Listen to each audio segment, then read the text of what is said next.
Je vais vous confier un secret. J'ai 25 ans et j'adore toujours jouer avec le Lego. Toutes ces briques colorées, bleues, jaunes et vertes, c'est magique. Vous pouvez construire ce que vous voulez, en commençant par une petite maison et en finissant par une navette spatiale. Moi, dans ma thèse, je joue aussi avec les Lego. Mais ce sont les Lego un peu spéciaux. J'ai seulement 5 morceaux de Lego et une seule possibilité correcte de les emboîter. Si chaque brique trouve sa position, une super usine va être construite. Cette usine représente une enzyme du système immunitaire humain qui s'appelle l'anox et qui est indispensable pour la lutte contre les infections et les éléments étrangers qui nous attaquent chaque jour. Mon ambition est de comprendre l'assemblage de cette enzyme et ainsi son fonctionnement. Mais qu'est-ce qu'une enzyme exactement ?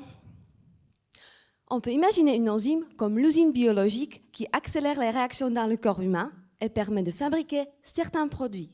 Dans ce cas-là, elle produit des armes afin de combattre des ennemis. Ben oui, parce qu'ils sont partout.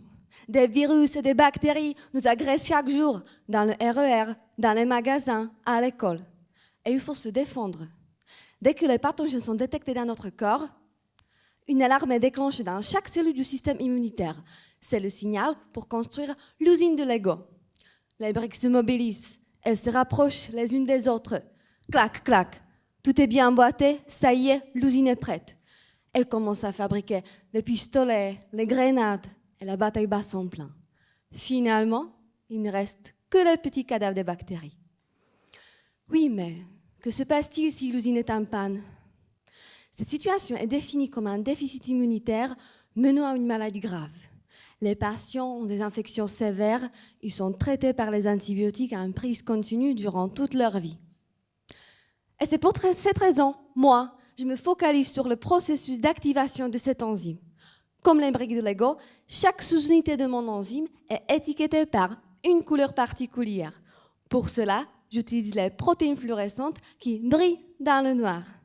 Grâce à ça, je peux facilement observer mon enzyme dans les cellules avec un microscope. Je veux savoir si la brique rouge se fixe plutôt sur la brique jaune ou plutôt sur la bleue. Finalement, si on arrive à comprendre les interactions au sein de cette enzyme, on pourrait les cibler grâce à des médicaments et ainsi contrôler son fonctionnement enzymatique, soit pour le stimuler, soit pour l'inhiber.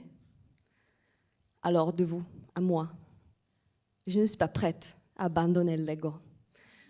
Car comme le disait Aristote, il faut jouer pour devenir sérieux.